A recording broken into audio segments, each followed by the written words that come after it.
দাদা, আপনার আর কিছু লাগবে? না না, আর কিছু লাগবে না, তুই যা, লাগলে আমি চেয়ে নেব। ঠিক আছে, খাওয়া শেষ হলে নিতাইদার কাছে গিয়ে বিল দিয়ে যাবেন। আমাকে দেখি কি তোর চাঁদাবাজ বা ডাকাত মনে হয় রে? হ্যাঁ, যে বিল দেব না? না গো দাদা, আমি সেটা বলছি না। যা দূর হ যোগের সামনে থেকে, বেয়াদব ছেলে কোথাকার।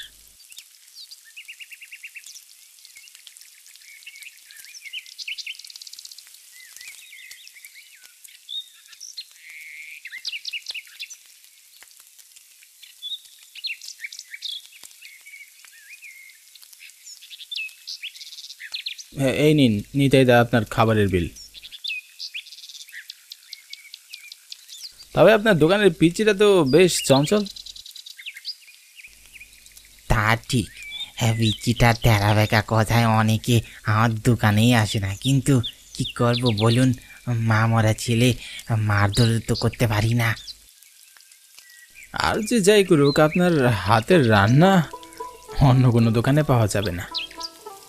কি যে বলেন বাবু? তা থাকো আজ, আমি আবার কাল আসবো। ঠিক আছে বাবু।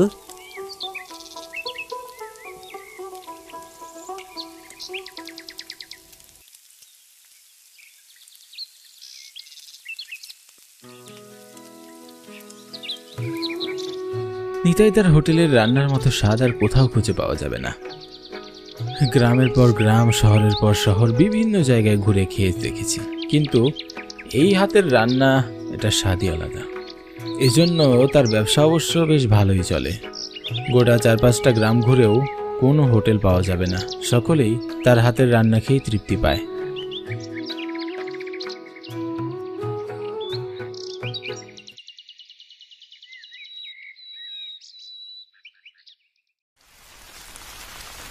যে বৃষ্টি শুরু হয়েছে, জানি না কবে ছাড়বে। গাছপালা ভেঙে মাটিতে শুয়ে পড়ছে, যাতায়াতের রাস্তা বন্ধ হয়ে যাচ্ছে, বাতাসের গতিতে কেউ বাহিরেও যেতে পারছে না, উথাল পাতাল বাতাস বইছে চারদিকে।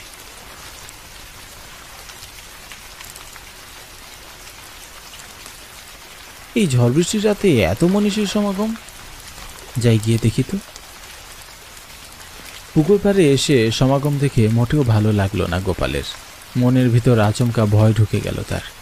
সে আন্দাজ করছিল কিছু একটা হয়েছে, নয়তো এ সময় এত মানুষ কেন ভিড় করবে এখানে। দেখি দেখি কি হয়েছে, একটু দেখি। গোপাল এই দৃশ্যটি দেখার জন্য মোটেও প্রস্তুত ছিল না। সে কল্পনাও করেনি এমন একটি দৃশ্য তার দেখতে হবে।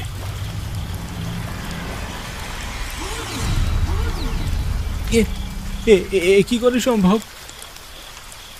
এই দৃশ্যটি দেখে গোপালের মাথা ঘুরে গেল। সে আর বেশিক্ষণ এখানে অপেক্ষা করতে পারল না।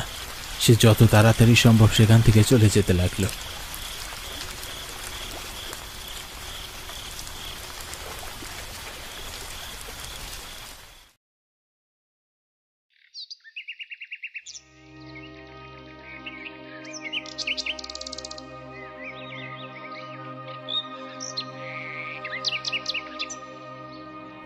সেদিনের সেই ঘটনার পর আর নিতাইয়ের দোকান খোলা দেখা যায়নি। দিনের এক নির্দিষ্ট সময়ে খোলা দেখা গেলেও তার কিছুক্ষণ পরেই বন্ধ হয়ে যায়। এই গ্রামে নিতাইকেও বেশি দেখা যায় না। লোকটি সেদিনের ঘটনার পর খুব ভয় পেয়ে যায়। সেদিনের ঘটনার ঘোর এখনো যেন কাটাতে পারেনি। এর ফলে তার ব্যবসায় বেশ লোকসান হয়। যখনই কেউ হোটেলে যায় খাওয়ার জন্য, তখনই দেখে হোটেল বন্ধ। কেউ আর সেভাবে হোটেলে খেতে যেতে পারে না।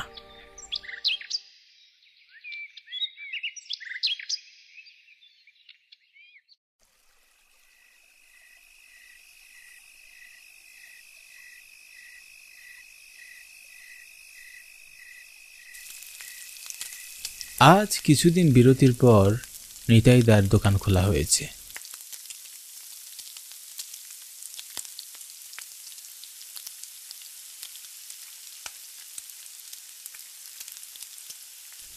গোপাল দেখে বেশ হতভাগী হলো। সে মাসখানেক হবে নিতাইদার হোটেলে খেতে পারেনি। আজকে সুযোগ, সে কি আর মিস করবে? আজ সে খেয়েই যাবে বাজারে। তার হাতের রান্নার স্বাদ যে ভোলার নয়। সেই স্বাদ নিতেই হাজার হাজার লোক আসে এখানে খেতে।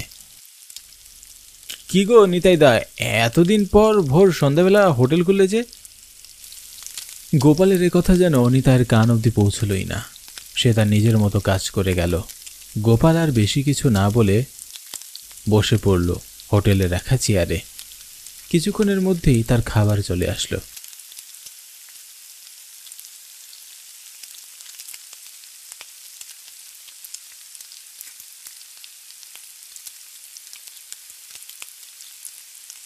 কিন্তু সে খাবারটি খেয়ে আগের মতো সেই স্বাদটা আর পেল না। খাবারটি বিষাদে ভরা।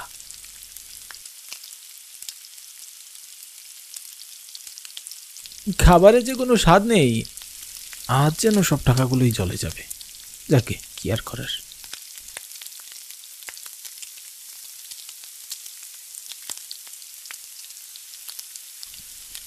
নিতাই দা, বিল কত হয়েছে গো? গোপাল যেতেই দেখে নিতাই দা কেমন অন্যমনস্ক। তারপরেও সে জিজ্ঞাসা করলো বিল কত হয়েছে। কিন্তু তারপরেও নিতাই তার ভাবমূর্তি বদলালো না। সে অন্যমনস্ক হয়ে একদিকে তাকিয়ে থাকে। নিতাই দা, ও নিতাই দা। কে? আমি গোপাল, গোপাল বলছি। হ্যাঁ বলো। তোমাকে আজ ভীষণ অন্যমনস্ক লাগছে যে, কিছু হয়েছে? না না, কি হবে ভাই? আচ্ছা, তা বিল কত হয়েছে? ওই 210 টাকা। এই নাও। আসি গো তাহলে, সাবধানে থেকো।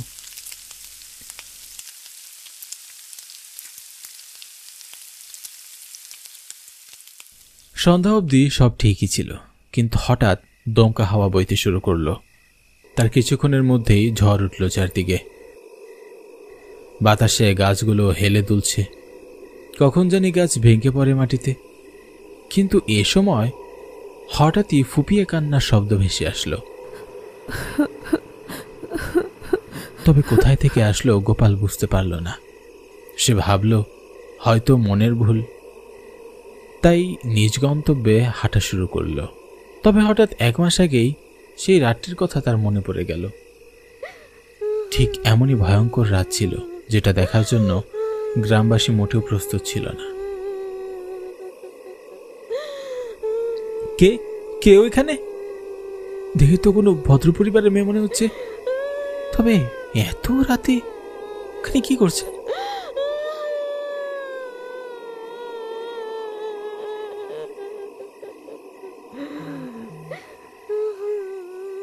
কি গো মেয়ে, কাঁদছো কেন? আগে তো কখনোই গ্রামে তোমাকে দেখিনি। আমি আমার স্বামীর সাথে এসেছিলাম এই গ্রামে জরুরি একটি কাজে, কিন্তু ঝড় বাদলের তাড়নায় আমাদের গাড়িটি অ্যাক্সিডেন্ট করে। আমি ছিটকে পড়ে যাই এই কোনায়, কিন্তু জ্ঞান ফেরার পর আমার স্বামী আর মোটরসাইকেল কাউকেই দেখতে পাই না। জানি না আমার স্বামী এখন কোথায় আছে, কি করছে। আপনি কোনো চিন্তা করবেন না। আপনার স্বামীকে হয়তো ওই গ্রামের স্থানীয়রা মিলে হাসপাতালে নিয়ে গেছে। অনেকে খেয়াল করেনি। কাল সকালের আগে তো আপনার স্বামীকে খোঁজার উপায় নেই, তাই রাতটুকু অপেক্ষা করতে হবে। তবে দাদা, আমি খুব ক্ষুধার্ত, যদি দয়া করে কিছু খাবারের ব্যবস্থা করে দিতেন। তবে আসুন আমার সাথে, এই গ্রামে একটি হোটেল খোলা আছে।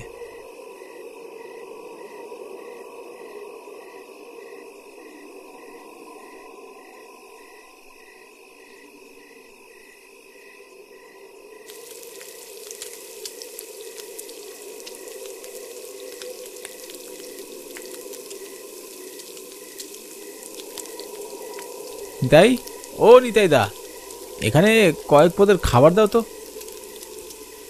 কিছুক্ষণের মধ্যেই খাবার চলে আসলো মেয়েটির সামনে। মেয়েটি এতটাই ক্ষুধার্ত ছিল যে কোনো দিকে না তাকিয়ে সে খাবার খেতে শুরু করলো।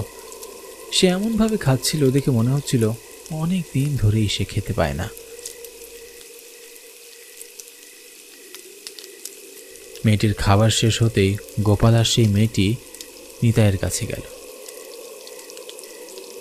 খাবারের বিল কত হলো গো নিতাই দা? 400 টাকা। কথা বলতেই নিতাইয়ের চোখ পড়ল মেয়েটির দিকে।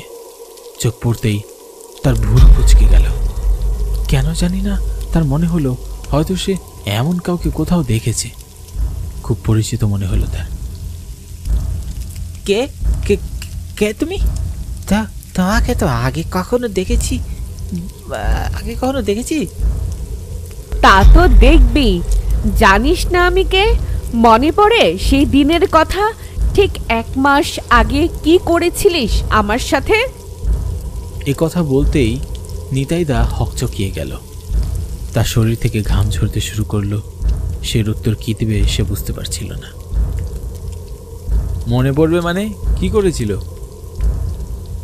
ছেড়ে দাও, ছেড়ে দাও, দয়া করে ছেড়ে দাও আমাকে। এত সহজে তোকে আমি ছেড়ে দিব? ঠিক 1 মাস আগে এমন একটি রাতে আমি আমার স্বামীর সাথে ফিরছিলাম। ঠিক সে সময় আমার স্বামী অ্যাক্সিডেন্ট হয়ে কোথায় জানি পড়ে গেল। আমি আর তাকে খুঁজে পেলাম না। ক্ষুধার্ত পেটে এসেছিলাম তোর কাছে সাহায্য চাইতে, কিন্তু কিন্তু তুই কি করলি?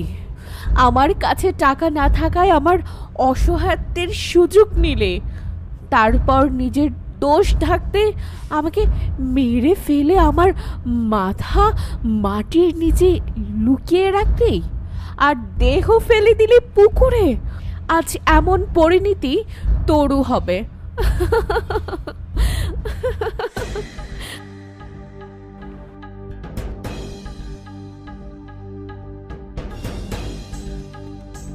দয়া করে আমাকে কিছু করো না। কথা আমি পুরো গ্রামবাসীকে বলে তোমার বিচার পাইয়ে দেব। কথা বলেই মেয়েটি হাসতে হাসতে উধাও হয়ে গেল।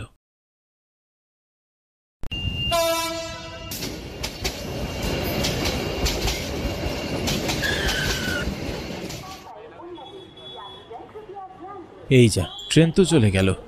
এখন কি করি? আগামীকাল কালী পূজা। যে করেই হোক আজ রাতের মধ্যে আমাকে বাড়ি পৌঁছাতেই হবে। তা না হলে মা বাবার দাদু ভীষণ কষ্ট পাবেন যে।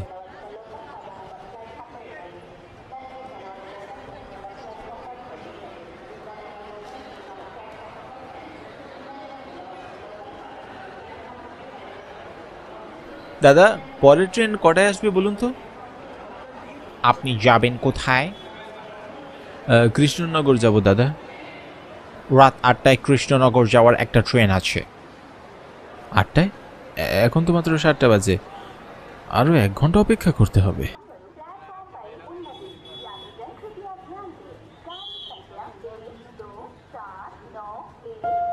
আমি অখিল, কলকাতায় সরকারি চাকরি করি।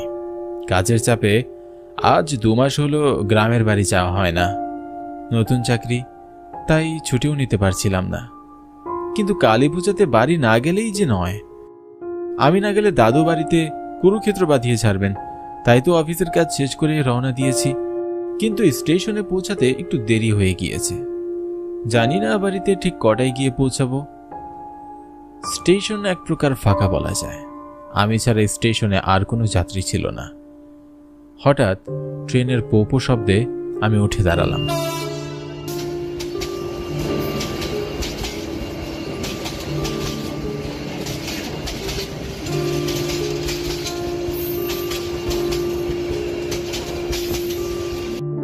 স্টেশনে ট্রেন এসে থামতেই আমি ট্রেনে উঠলাম।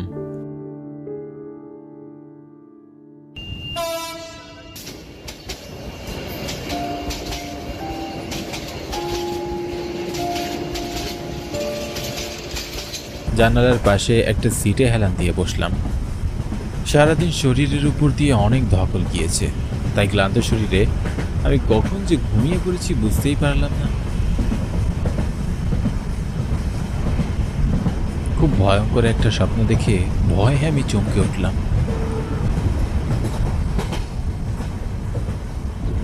কিছুক্ষণের মধ্যে ট্রেন স্টেশনে এসে থামল। আমি তাড়াহুড়ো করে ট্রেন থেকে নামলাম।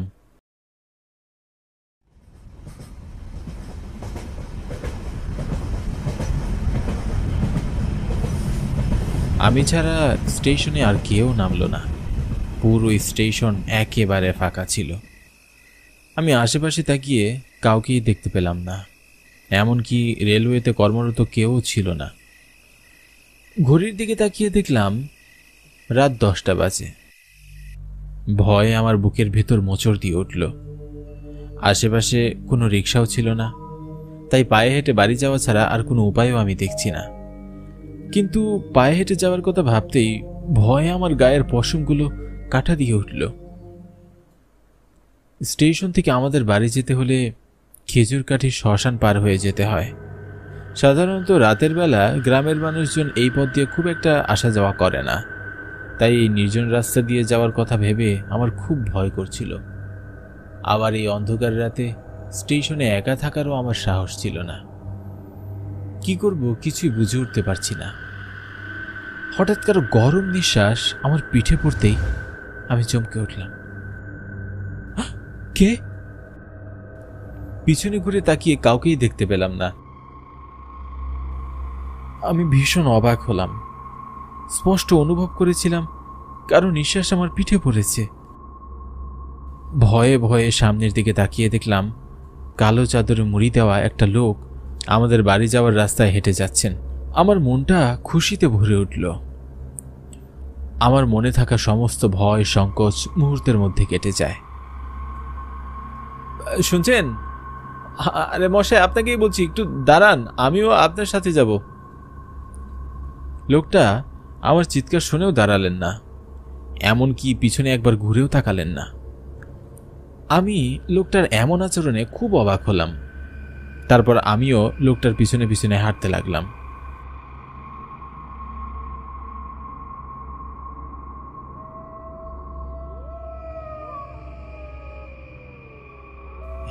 এই যে শুনছেন, একটু থামুন না, আমি আপনার সাথে যাব, শুনছেন? আমি এত ডাকাডাকি করছি কিন্তু লোকটা কিছুতেই থামছেন না। সে খুব তাড়াতাড়ি হাঁটছিল, আমি তার সাথে হেঁটে পেরে উঠছিলাম না। এবার আমার তার আচরণের সন্দেহ হলো। আমাদের গ্রামের কেউ এমন আচরণ করবার কথা নয়। লোকটা আবার চোর নয় তো? এমন কড়া গরমে ভারী চাদর মুড়ি দিয়ে আছে। যে করেই হোক তাকে আমার ধরতে হবে। আমি খুব তাড়াতাড়ি হাঁটা শুরু করলাম। হঠাৎ আমি হোঁচট খেয়ে পড়ে যাই।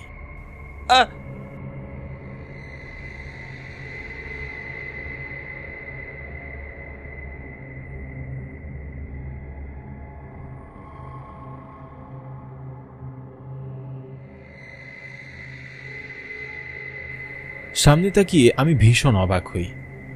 লোকটাকে আমি আর দেখতে পেলাম না। মুহূর্তের মধ্যে লোকটা কোথায় যেন হারিয়ে গেল। আমি আশেপাশে ভালো করে তাকাতে লাগলাম, আর তখনই একটা খেজুর গাছ থেকে ভয় আমার বুকটা কেঁপে উঠল। এখান থেকে শ্মশানের সীমানা শুরু হয়েছে। শ্মশানের আশেপাশে কিছু একটা জঙ্গল হয়ে আছে। আমাবস্যার ঘুটঘুটে অন্ধকার রাতে সেই জঙ্গলকে আরো ভয়ঙ্কর মনে হচ্ছে। সাধারণত আমাদের গ্রামের লোকজন এই পথ দিয়ে দিনের বেলায়ও খুব একটা যাওয়া আসা করে না, আর রাতের বেলা তো যাওয়া আসা করার প্রশ্নই আসে না। কিন্তু এই পথ ছাড়া আমাদের বাড়ি যাওয়ার আর কোনো পথ নেই। ঘুটঘুটে অন্ধকারে ঠিকমতো রাস্তা দেখা যাচ্ছে না। আমি সামনে আগানোর সাহস পাচ্ছি না। আবার স্টেশনে ফিরে যাওয়ার মতো আমার সাহস নেই। কি করব কিছুই বুঝে উঠতে না পেরে, কোনো উপায় না পেয়ে আমি বাড়ির পথে হাঁটতে শুরু করলাম। আমি খুব তাড়াতাড়ি হাঁটছি। কেন যেন মনে হচ্ছে আমার পিছনে পিছনেও কেউ হাঁটছে, কিন্তু পিছনে করে তাকানোর সাহস আমার নেই। ভয়ে আমার গায়ের পশমগুলো কাটা দিয়ে উঠল। আমি আরো দ্রুত হাঁটা শুরু করলাম।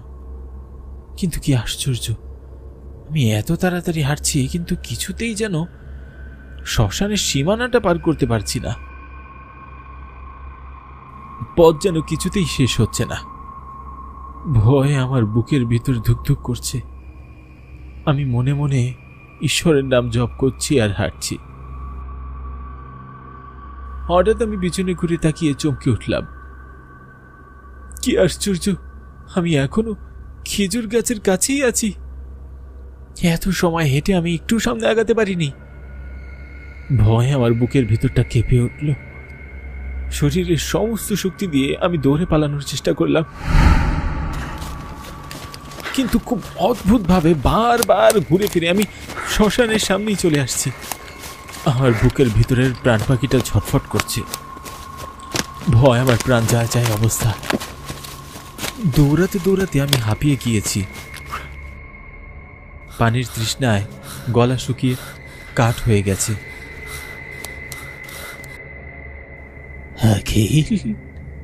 বাবা আখিল। হঠাৎ বাবার কণ্ঠ শুনে আমি চমকে উঠলাম, কিন্তু আশেপাশে কোথাও আমি বাবাকে দেখতে পেলাম না। বাবা, তুমি তুমি কোথায় বাবা? তোমাকে আমি দেখতে পাচ্ছি না কেন? এই তো আমি এখানে, তোমার কাছেই। আমার মনে হলো বাবা শ্মশানের ভেতর থেকে আমায় ডাকছেন, কিন্তু এত রাতে বাবা শ্মশানে কি করছেন? বাবার আবার কোনো বিপদ হলো না তো? আমার মন খুব অস্থির হয়ে আছে, আমি বেশি কিছু ভাবতে পারছি না। তাড়াহুড়ো করে আমি শ্মশানের ভিতরে এগিয়ে যাই।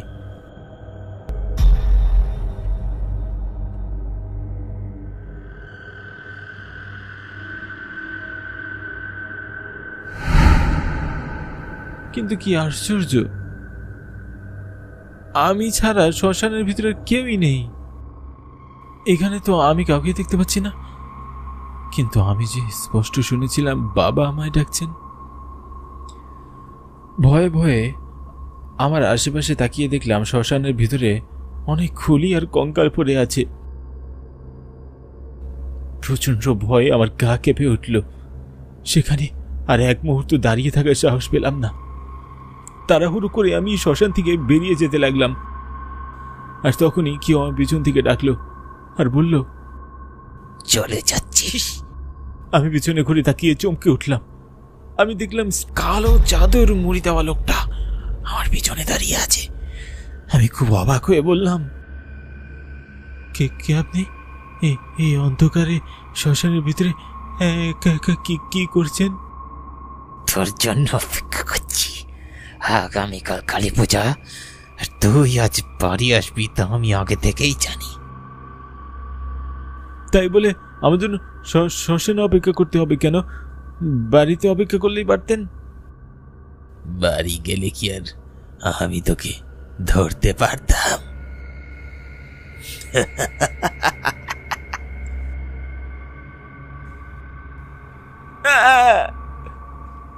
প্রচন্ড ভয়ে আমি নিজের অজান্তেই চিৎকার করে উঠি।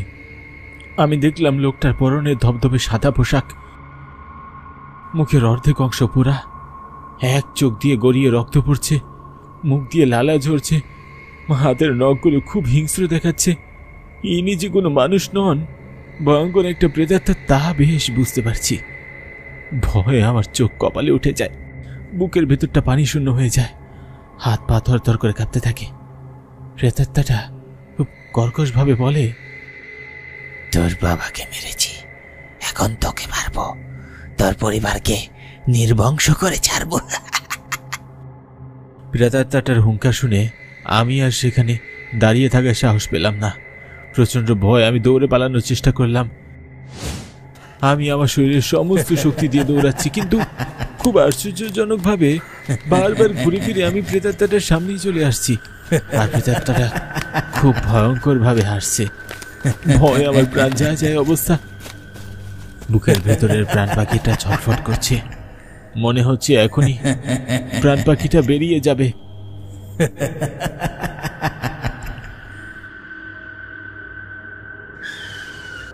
আমি আর এক পাও সামনে এগোতে পারছি না। প্রেতাত্মাটা বিশ্রীভাবে হেসে বলল, কোথায় পালাবি? তোর পালানোর কোনো পথ নেই। আজ এই শ্মশানে আমি তোর প্রাণ নেব। কেন এমন করছো? কেন তুমি আমার প্রাণ কেড়ে নিতে চাইছো? গ্রামের সবাইকে তুমি অতিষ্ঠ করে তুলেছ। তোমার যন্ত্রণায় রাতের বেলা কেউ ঘরের বাইরে বের হওয়ার সাহস পায় না। কেন আমাদের উপর তুমি এমন অত্যাচার করছো? আমরা তোমার কি ক্ষতি করেছি? তুই আমার কোনো ক্ষতি করিসনি, কিন্তু তোর বাবা আমার অনেক ক্ষতি করেছে। তোর বাবা আমার প্রাণ কেড়ে নিয়েছে। এসব কি বলছো তুমি? আমার বাবা এমন কাজ কখনোই করতে পারে না। তোর বাবা এই গ্রামের জমিদার, ওনার যা প্রয়োজন তা তিনি ক্ষমতা প্রয়োগ করে আদায় করে নেন। উনি অন্যায়ভাবে আমার জমির ফসল দখল করে নিতে চেয়েছিল, কিন্তু আমি আমার জমি দিতে রাজি হয়নি। আমি প্রতিবাদ করেছি, তাই একদিন রাতের আধারে তিনি আমার বাড়িতে আবার আগুন জ্বালিয়ে দেন। সেই আগুনে আমি জ্বলে পড়ে ছাই হয়ে যাই। আজ আমি তোর বাবাকে হত্যা করেছি, এখন তোকে হত্যা করে তোর বংশ নির্বংশ করব। না, আমার মেরো না, আমি তোমার কোনো ক্ষতি করিনি। আমার বাবার ভুলে এসেছি, তুমি আমাকে কেন দিতে চাইছো? ছেড়ে দাও আমায়। প্রেতাত্মাটা তার হাত দুটো লম্বা করে আমার দিকে বাড়িয়ে দিল, খুব শক্ত করে আমার গলা চেপে ধরল। বাঁচার জন্য আমি আকুতি মিনতি করছিলাম, কিন্তু কিছুতেই প্রেতাত্মাটার হাত থেকে ছুটতে পারছি না। আমার দম বন্ধ হয়ে আসছে। তারপর আমার আর কিছুই মনে নেই।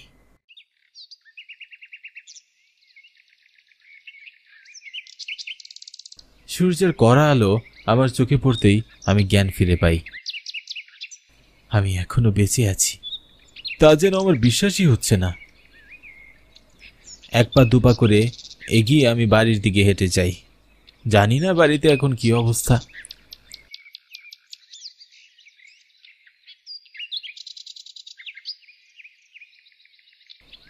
দূর থেকে দেখলাম আমাদের বাড়ির উঠোনে অনেক মানুষ জড়ো হয়ে আছে। আমার বুকের ভেতরটা মোচড় দিয়ে উঠল। গত রাতে প্রেতাত্মাটার কথা বলা মনে পড়ে গেল। আমি তাড়াহুড়ো করে এগিয়ে এসে দেখি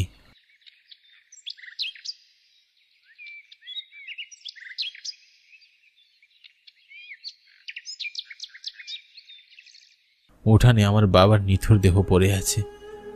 দাদু আর মা কান্নায় ভেঙে পড়েছেন। চোখের পানি আমি আর ধরে রাখতে পারছি না। বাবার শেষ কাজ সম্পূর্ণ করে দাদু আর মাকে নিয়ে আমি শহরে চলে এসেছি। আর কোনোদিন আমরা গ্রামে যাইনি।